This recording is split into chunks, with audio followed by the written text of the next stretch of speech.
Welcome back. I'm sipping on some tea. And I realized the new smell of the book pages got me breathing funny. But here we go, chapter 3. Paula stared at the steaks on the chopping board. Blood leaked around the grooves, settling into the wood. Grabbing a piece of kitchen towel, she wiped it up, only for more brown liquid to appear a moment later. She took a deep breath, disposed of the paper towel, and checked her phone again. It was almost 7 o'clock and there was no Tommy and no dinner. She hated delays, despised radio silence. As the minutes ticked past, her worry grew. Scenarios were vivid in her head, the train off the rails, a slip from the platform. They ballooned into their intensity, becoming visions of terrorist bombs and personal attacks. When her worry threatened to overwhelm her, she snatched up the phone and dialed his number. Just as it began to ring, she heard his keys in the lock. Hanging up, she moved into the hallway. "Where have you been?" she asked. "The steaks have been sitting out forever, and you said you ring when you were getting on the train." Tommy paused, briefcase satchel halfway off. He glanced at the front door and she wondered if he were considering bolting. "Geez, Paula, can't you wait until I actually get in the house before having a go at me?" He smiled as he spoke, but his words cut. She bit her lip as she walked towards him, wondering how her blind panic over his well-being had emerged as nagging. She hadn't meant her words to be anything other than a normal question. She reached out and stroked his arm, instantly contrite. "Sorry, baby, but I asked you to ring me so I could get timing right on the dinner." Propping his bag against the stair post, he straightened up and scratched his head. "When? When what?" Swiftly, she picked up the case and hung it on the hook inside the cupboard under the stairs. "When did you ask me to let you know what time I'd be home?" he asked. Reaching past her, he retrieved his bag. "I need this. Got some work to be getting on with." "I asked you when I text you." She slipped her hand into his jacket pocket, pulled out his phone, and showed him the screen. "Look, an unread message from me." He grabbed the phone back. "Bloody hell, Paula. My life is a world of shit all day long at work. Is it too much to ask to have a few minutes peace when I get in before you start attacking me?" Ooh. She swallowed hard. "Sorry, sweetie. You go and sit down. I'll put the steaks on." With a nod, he dropped a kiss on the top of her head. "That sounds like a plan," he said, and strolled into the lounge. Deflated somewhat, Paula returned to the kitchen and began to prepare the steaks. She thought of her friend from the gym, Alexa, whose husband loved nothing more than cooking for her and who seemed to text and ring her all the time. She wondered what that might be like. Tried to visualize it, girl. But what did it really matter? Tommy worked all day. Paula stayed at home. The least she could do for him was serve up a decent meal at the end of his more often than not 12-hour shifts. Plus, their marriage was absolutely fine. So he didn't cook. Sometimes, when he missed his connecting train, he would wander around Liverpool Street Station and come home, I'll bet late, bearing flowers or a piece of jewelry or a slice of cake from that expensive place just outside the upper level. Her worry at his lateness would fade, replaced by a rush of love at his kindness.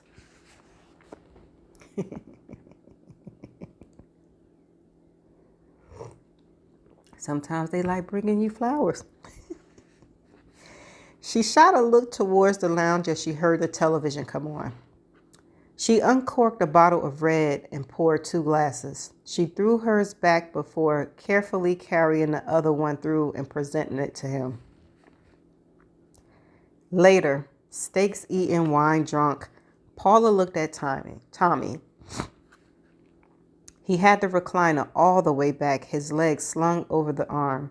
His tie was loose and his face relaxed for the first time since he had come home. She chewed on the skin around her thumbnail. It shouldn't be this difficult to start an important conversation with him. He just ate, girl. He came in the house talking crap. You better chill. He was chilled out right now with a full stomach, and he'd been warmed by the wine. It should have been easy to slide into the talk she wanted to have with him. "What's up?" he asked, catching her staring. She didn't reply straight away. Instead, she regarded him critically, noticing how tired he looked.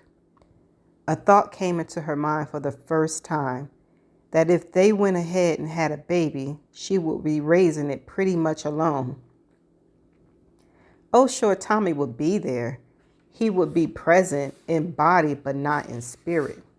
He wouldn't have the time to bathe it or change its nappies or even look after it if she wanted to go out with Julie.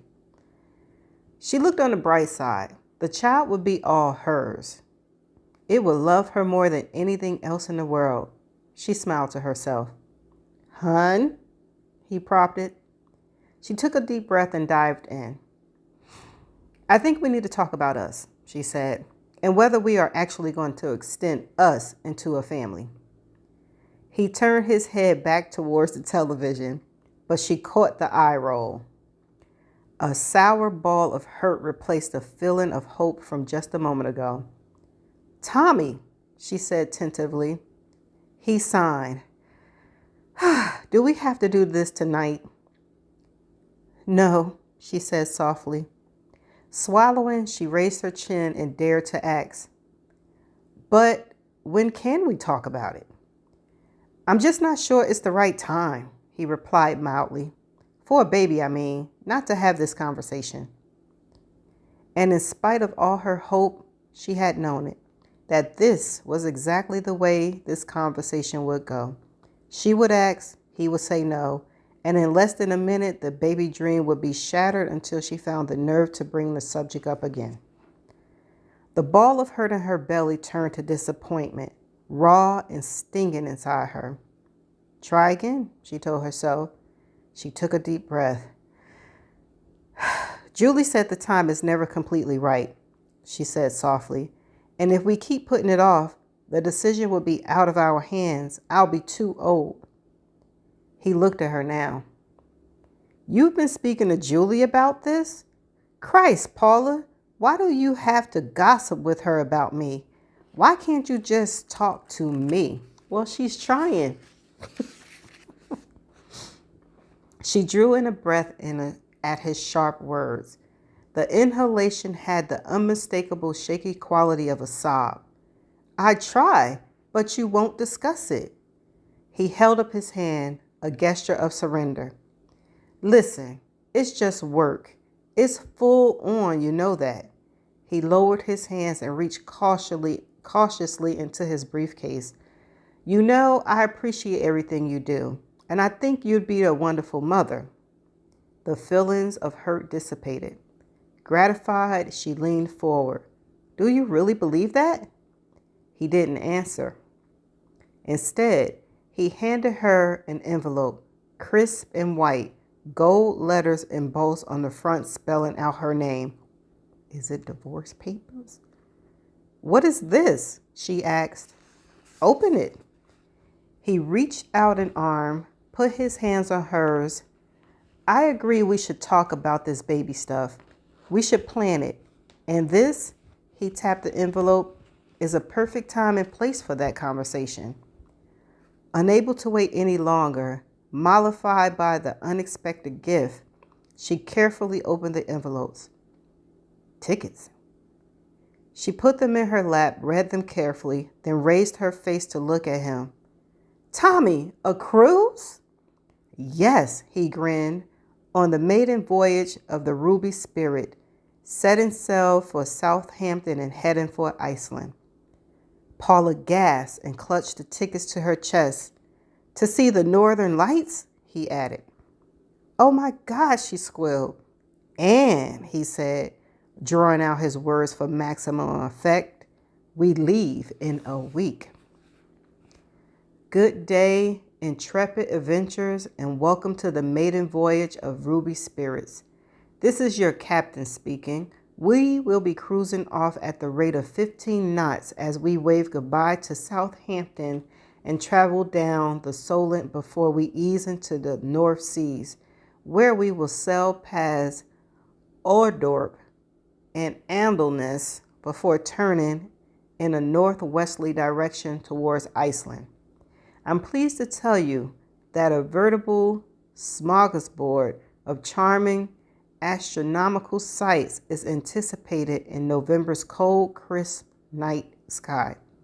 We will be praying for Poseidon for clear skies in which we will be blessed to capture such prominent constellations as Pegasus and Andromeda and Cassiopeia,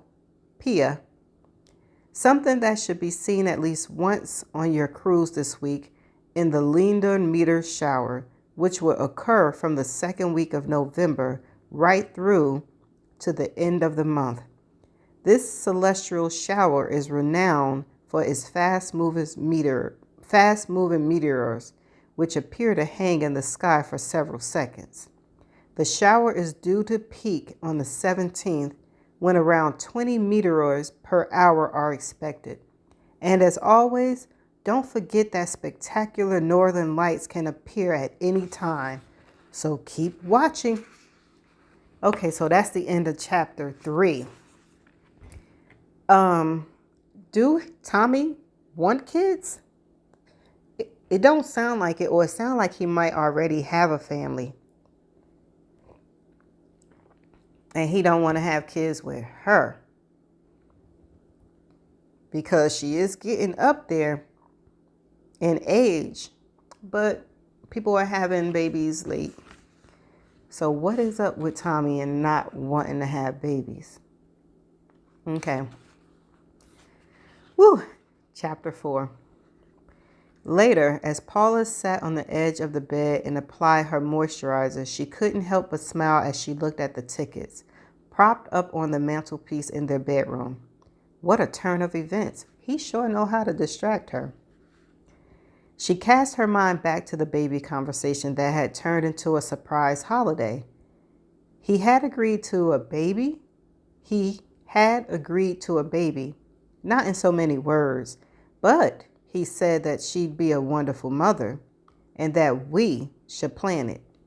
She would expect nothing else from Tommy. He was a planner. Every major event of his life was meticulously thought through, all the way from his proposal to her down on one knee on the white sands of their private beach in Jamaica to the latest BMW, weeks of research into that one, and where to live and what sort of house to buy.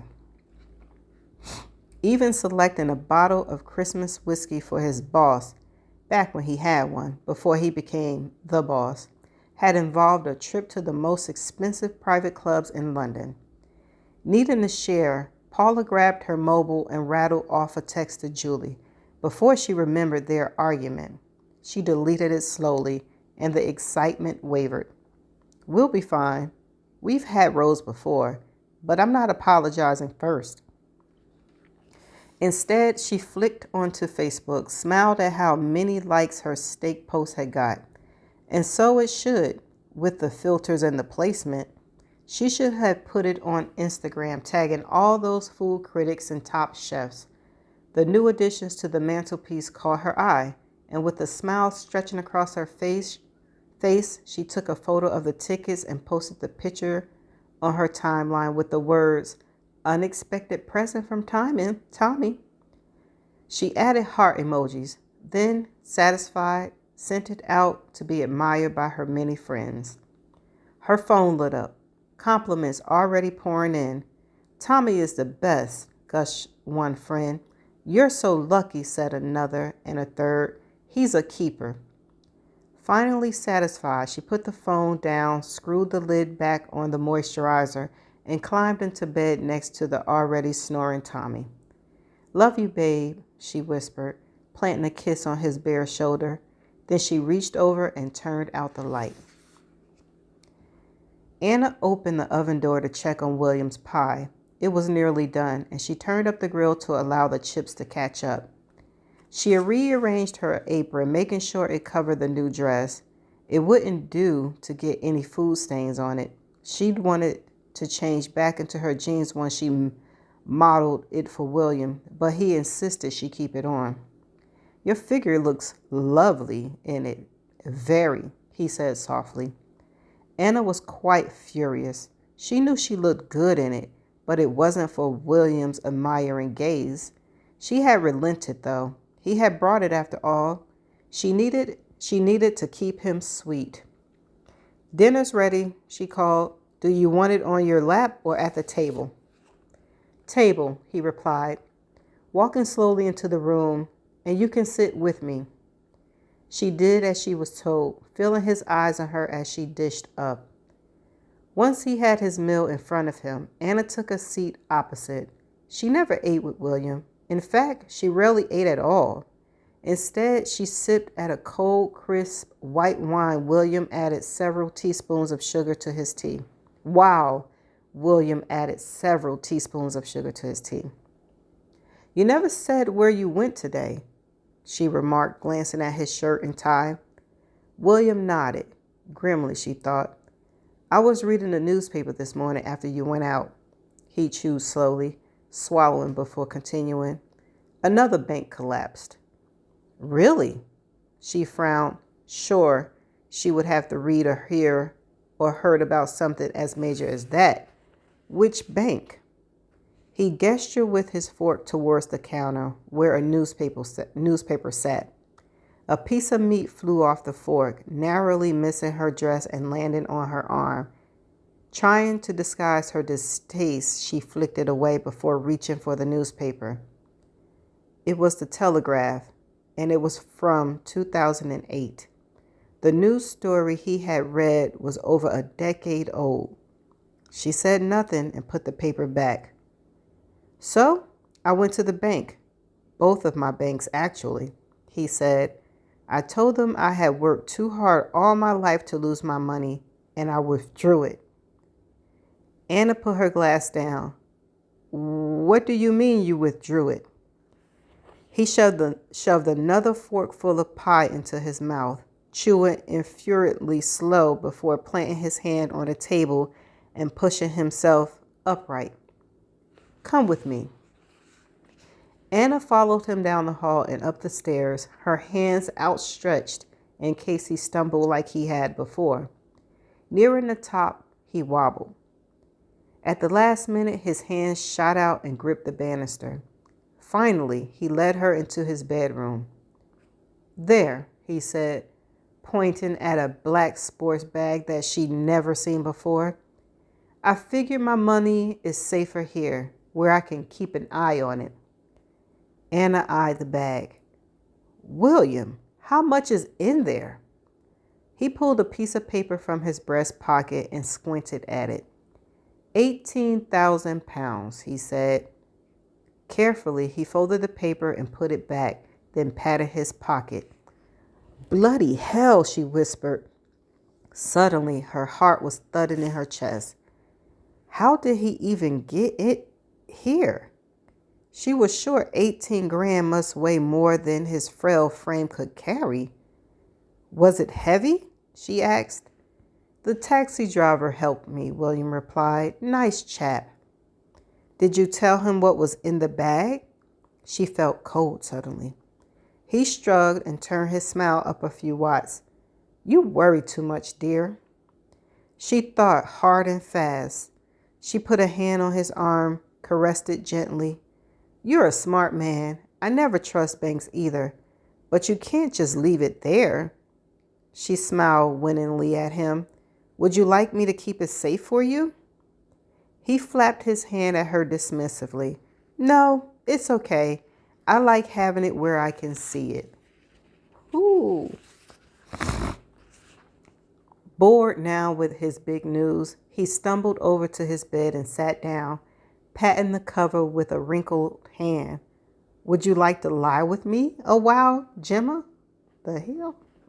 No. Okay, maybe he knows she's stealing his money. She forced a smile, moved over to him, and plumped up his pillows.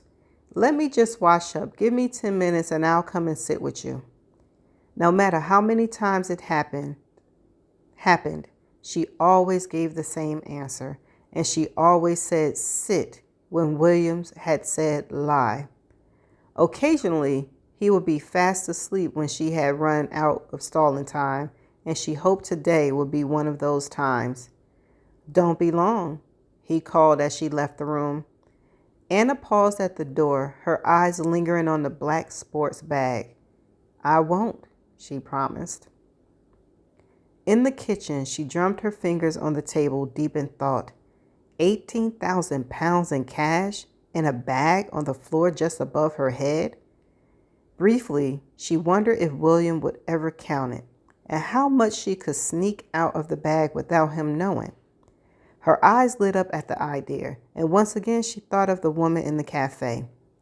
She bet Paula didn't have 18 grand at her disposal, no matter how much money Tommy made in his big important job in the city. She was supposed to be cleaning the dishes, and she cocked her head towards the ceiling, listening for sounds from William. All was quiet up there, and she reached for her phone. It opened on Paula's Facebook page, and there was yet another post from the woman. Unexpected present from Tommy, and the accompanying photo, tickets for a cruise to Iceland. Anna zoomed in, looked at the date on the ticket, leaving Southampton in 7 days. She placed her phone on the table, carefully to avoid gravy spots from William's messy meal.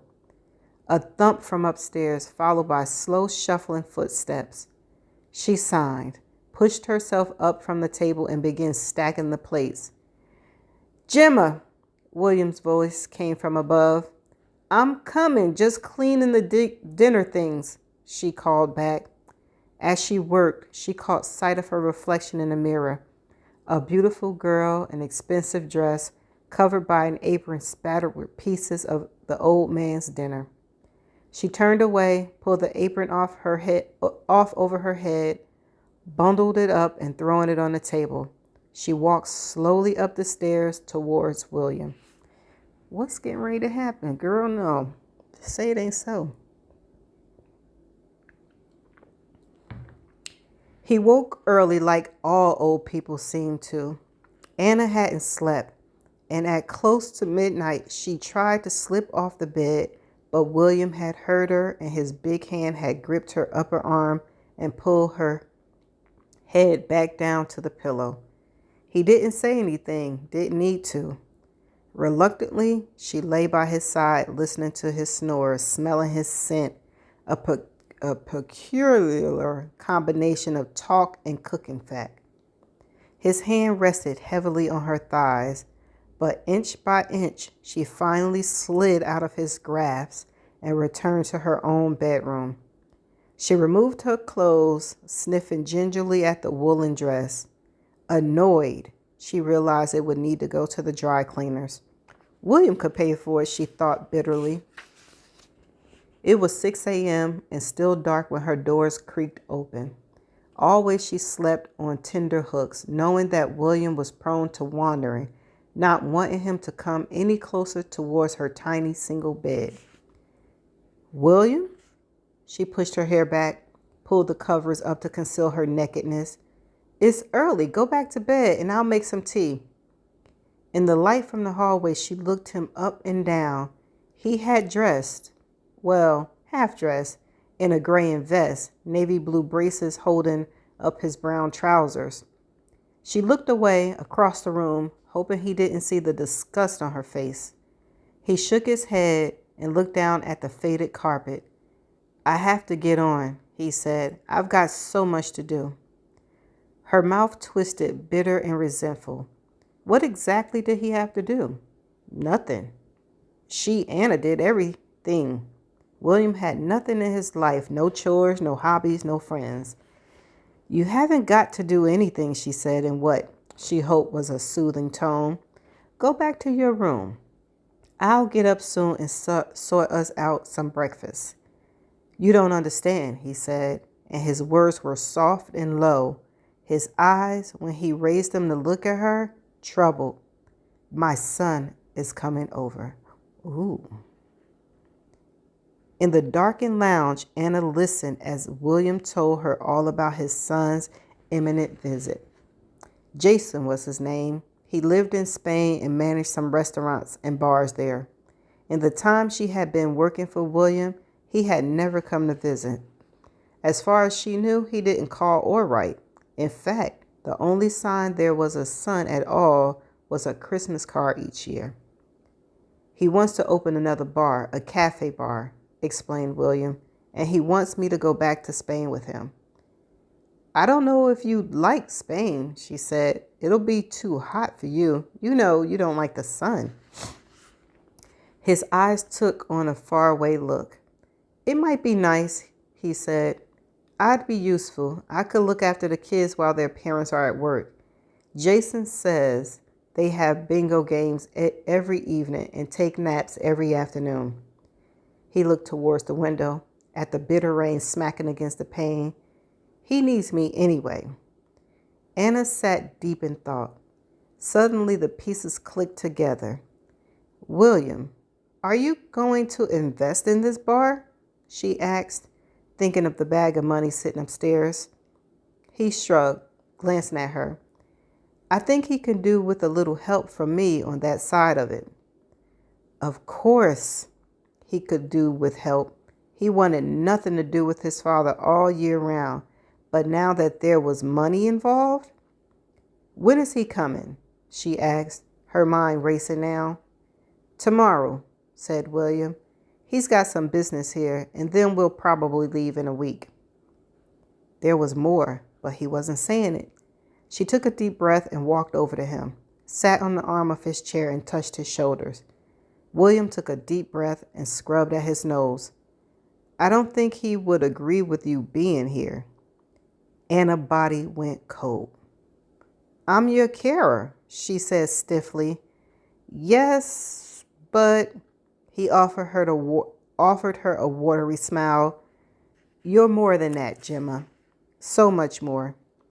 He planted his hands on the arms of his chair and pushed himself unsteadily up. I've got something for you, a little going away bonus. He jerked his head at her. Come. Half of the money, she thought. I'll go quietly for half of the money that's in that bag up there. It took an age for them to make it up to the bedroom, and Anna stood primly in the door as William lowered himself to the floor beside the bag. He unzipped it, plucked at a pile of money. As he counted it carefully, Anna looked at the bald spot on the back of his head. The scalp baby pink and flaky, the hair surrounded is fine and white. Finally, he looked up at her, holding out a thin pile of notes with one hand, his other absently rubbing his chest. She reached over and took it. 100 quid. 1 measly 100 fucking pounds. She straightened up, pulling her shoulders back, and tucked the money in the back pocket of her jeans. Come on, let's get you back downstairs and I'll make you a nice cup of tea. She moved around behind him, hefting him up. William staggered to his feet and leaned heavily on her. Thank you, Gemma, he said, his voice paper thin. She nodded. I know this word, but I don't think I know how to pronounce it.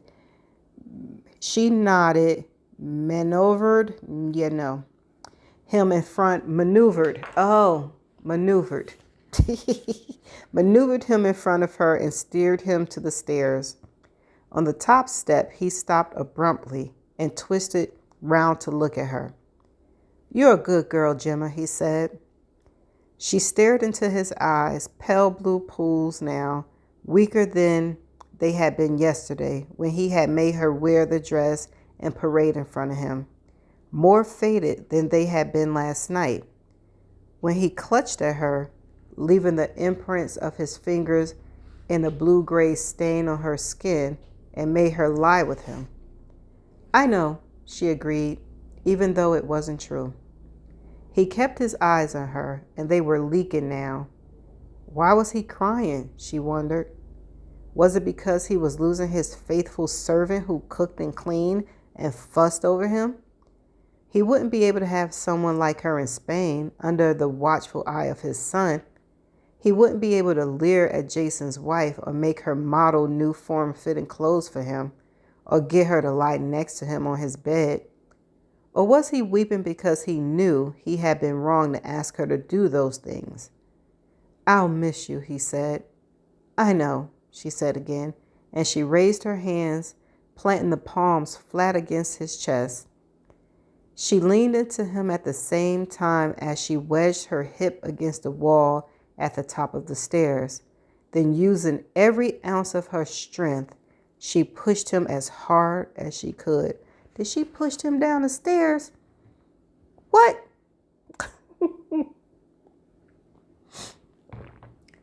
There was no need to rush. Jason wasn't coming until tomorrow. She had a full day, and potentially a night too, to ensure every last trace of her was removed from this house. She didn't want to stay the night, though, not with William crumpled at the bottom of the stairs. She did push him. But she had time, and she reminded herself of this as she hurried back into the bedroom. Don't rush, take care, don't leave anything that could tell anyone who you are. First things first, she fell to her knees beside the black bag, pulling open the zip and breathing in the scent of the money. It smelled like success and escape. It eclipsed the awful smell of William's home and his old man odor. It was the aroma of a brand new life. She lifted the bag, tested the weight. It was heavy, but she'd been half carrying William around for months. She was used to the dead weight. She zipped up the bag, stood and moved into her own bedroom. Carefully, she pulled all her clothes out of the wardrobe and laid them on the bed. She thought back to when she had arrived here. The week in her bag was all she had. She would need more suitcases for sure, but she had to be careful. She couldn't call a taxi from this address. When Jason came tomorrow and found his father's body, he would no doubt inform the neighbors. Then in turn would tell him about her. They in turn would tell him about her. She thought of the guy next door, leering old Mr. Henderson. At least he too thought her name was Gemma. Nobody would be searching for Anna Massey. She had ceased to exist a long time ago. But regardless of the safety of her fake name, questions would still be asked. If she used a taxi from the house, the driver might come forward, might have CCTV in his cab. No, a taxi firm was out of the question, which meant she would have to take only what she could actually manage to carry to the bus depot or train station. Unless... She darted out of the room into William's bedroom and pulled open the old-fashioned bureau. In a shoebox, he kept blank greeting cards, old now, left over from when he had people to send them to, and the energy and the balance to go out and buy them. She pulled one out, a hair on the front, a relic from a long ago outing to one of the museums in London. With a faint smile on her lips, she scrawled inside. Dearest William, thank you for everything you did. It was a pleasure working for you. I'll miss you. Enjoy your new life in sunny Spain. Love, Gemma. She stood back and scrutinized her work before bending over and adding yesterday's date. Satisfied, she propped the card up on William's bedroom mantelpiece. She reached for the rest of the packet of cards and shoved them in her pocket to put in the bin later. Perfection, a brilliant idea. But she had to get a move on now. It wouldn't do for the sun to turn up tomorrow and find the farewell card with yesterday's date on, only for nosy old Mr. Henderson to catch sight of her today and impart that bit of information to Jason. Back in her room, she worked quickly, picking out clothes, discarding some, packing others. No time for neatness. No matter now if she left something behind. Time was of an essence, and there was no room for sentimentalities. Sentimental. Even though it caught at her as she pulled out the beautiful clothes she had been sneaking away for months. She glanced at the bag of money and smiled as she tossed a dress onto the pile to be binned. She could buy anything she wanted now, replicas of everything she could take with her if she so desired. The room spun suddenly, and lights floated across her vision. At first, she thought it might be excitement, the possibility of potential, until her stomach grumbled loudly and she recognized the feeling as hunger. She sighed, closed the lid of her suitcase. She didn't have time to eat, but a cup of warm water with a slice of lemon should sort her out for a while. She stepped over the bag of money, a smile still lingering as she rounded the corner of the landing and tripped happily down the stairs. At the bottom, she skirted William's inertly body, barely glancing at him as another wave of faintness hit. She steadied herself against the wall. Something brushed her foot. There was a split second of confusion. Then she let out a piercing scream as William's hand clamped tight around her bare ankle.